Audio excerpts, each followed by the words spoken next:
I just started reading the book, and he was talking about how he gives a this is a quote, right? He says self consciousness is really others consciousness.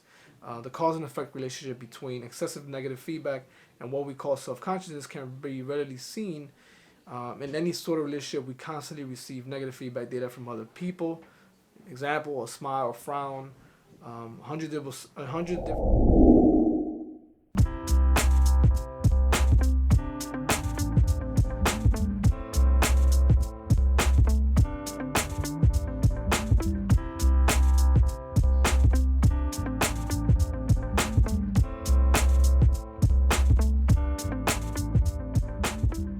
Hey everybody, what's up? What's up? We're back, and thank you once again for joining me today here on this.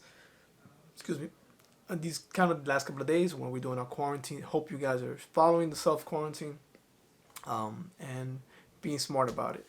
And I'm seeing a lot of individuals that are obviously close friends, family friends of mine that are passing away, and it's no joke. This thing is something that I felt in the beginning was nothing, and I'm seeing how how big of an issue it is, and how important saving lives is more important than my hobbies. My hobbies can wait, and you know we can find other hobbies. The other night I built a puzzle. Spent the whole day. I think it was like 8 hours on this puzzle. So with the family. So hey, find other things to do that are a little more smart and responsible than being out there and having to be outdoors around other people for the time being. And hopefully we can, you know, be out there rather sooner rather than later. But in the meantime, I want to share real quick in the book here of psycho-cybernetics.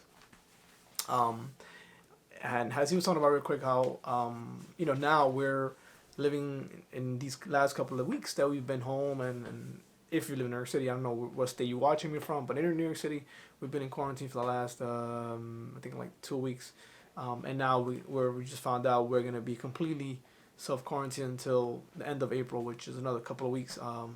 So we've been home a lot, and what I've been noticing is, oftentimes, I've been washing less clothes, maybe showering one time a day, right? You know, we tend to do less things, less to worry about when we're just being home, and we don't have to go out and kind of impress others, right? At the end of the day, we all do it. I think I'm a victim. I mean, I'm a victim. I am, what I'm looking for.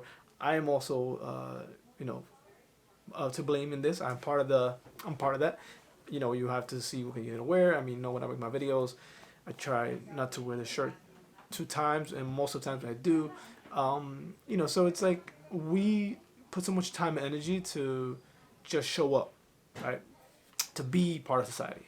To be at work, to be at a bar, or at a concert, whatever it is that we go in a restaurant to eat.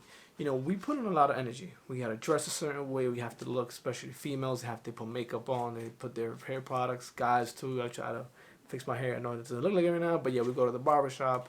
We do some shaving, which I need to do as well. We do a lot of things to upkeep ourselves, and it's a lot of work. We kind of underestimate it, but it is. So it all leads to one thing, right? It leads to our being, most of us are being self-conscious, conscious of what are we gonna portray, what are we gonna give out to others, what are they gonna think of me or you, or what I say or how I look, how is it gonna affect others? And being home, you kind of don't have to worry about that right now. At the end of the day, you're home. The most you probably have to worry about is getting maybe half dressed for your Zoom meeting, or whatever app your company uses to be in your conference calls. And other than that, you're at home all day. You can have half dressed boxers and a shoe and a tie on top. Nobody's gonna know, right? So we tend to be more comfortable, less conscientious of what other people are gonna think of us. And I think in a way it's a benefit, because then it gives us more ideas, more energy to really focus on the things that really matter to us, that we kind of lose sight of because we're worried about what others are going to think of us. And all the energy that we put in to that takes away from the energy in focusing on ourselves and what we're doing every day to really learn and grow and be self-reliant and at the same time self-fulfilled. Because I think those are the qualities we want to have, right? Be fulfilled, by ourselves as opposed to having an external things to fulfill us, which I think is the hardest practice. That's why one of the hardest things. But I think I acknowledge and I admire others that do that because we all have something that we look forward to that will give us the happiness. But I think being happy and content with right now what you have is probably one of the best practices you can have, right? But that being said, I just started reading the book and he was talking about how he gives and this is a quote, right? He says self consciousness is really others consciousness. The cause and effect relationship between excessive negative feedback and what we call self consciousness can be readily seen in any sort of relationship. We constantly receive negative feedback data from other people. Example: a smile, a frown, 100 different subtle clues of approval or disapproval, interest or lack of interest, and it continually advises how we're doing, whether we're getting across, whether we're hitting or missing the mark, so to speak. In any sort of situation, there's a constant interaction going on between the speaker and the listener. Um, and I think the awesome part about that is that we're kind of forced to mold ourselves to obviously I don't like to read off books, but we're forced to mold ourselves to kind of adhere to others and really kind of change who we are. And I think at the end of the day, I feel that how we react, like what I've been realizing in this time of crisis is that the individuals that are kind of acting weird and you're like seeing their colors, it's who they've been all along. It's just this revealed them, right? Like I reveal a lot of individuals that I follow say that you don't find out who somebody is until something really big hits, a crisis, something like that. So our true nature is just who we are, regardless of what's going on outside. Yeah, some people might be afraid, might have anxiety, maybe some panicking here might be involved, but most of the time your true nature always comes out. I think, being poised or having which he kind of talks about in the book, is one of those underrated qualities. And right now in these moments, poise is probably what those individuals that are seen poised, like wow, they don't seem like they're really rattled. They follow the rules and they're not really worried about what's gonna be out of all of this. They're just doing the best they can at the moment every single day. Those individuals that have always been poised. This has just, I think, revealed that, right? And then those individuals that are panicking and going crazy and just like, oh, it's not me, I can't be home, or they've always been like that. This just revealed that. So, as far as self-consciousness, he's talking about how oftentimes we are the opposite. We're molding ourselves to what other people should be thinking about us, as opposed to what we actually are, and being okay with that. And if you're on social media platforms, it's a great, I would say, rule of thumb. I think we want to post contents, even the YouTubers that are out there. You want to post contents, and yes, there's a strategy and there's always ways to get followers, subscribers, and make quality content. But I think at the end of the day, the most channels that I've seen that have grown massively and done well are just, they start off by just eventually just being themselves and not worried about what others going to.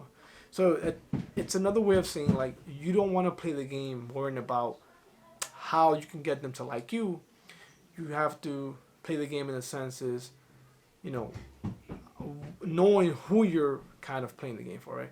And just being yourself. And then in return, you'll have that equal accepting, I would say, acceptance from both sides.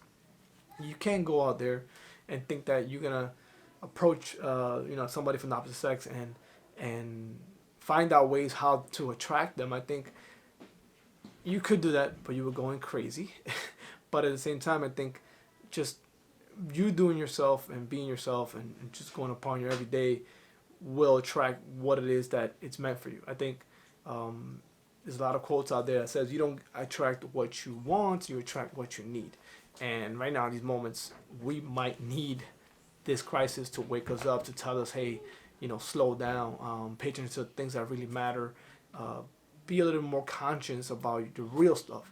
And in the book, he's saying our consciousness, most of the time, is self consciousness.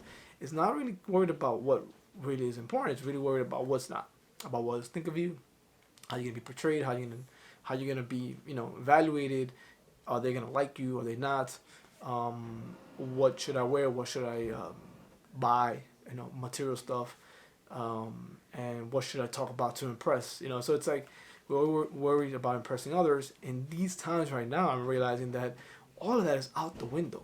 When you have nobody to be around, nobody to really try to, I would say, make connections with in a obviously on an inauthentic way, all of that's out the window. Your true self is all you have left. There's nothing you can do to bring anything, because everybody's social distancing.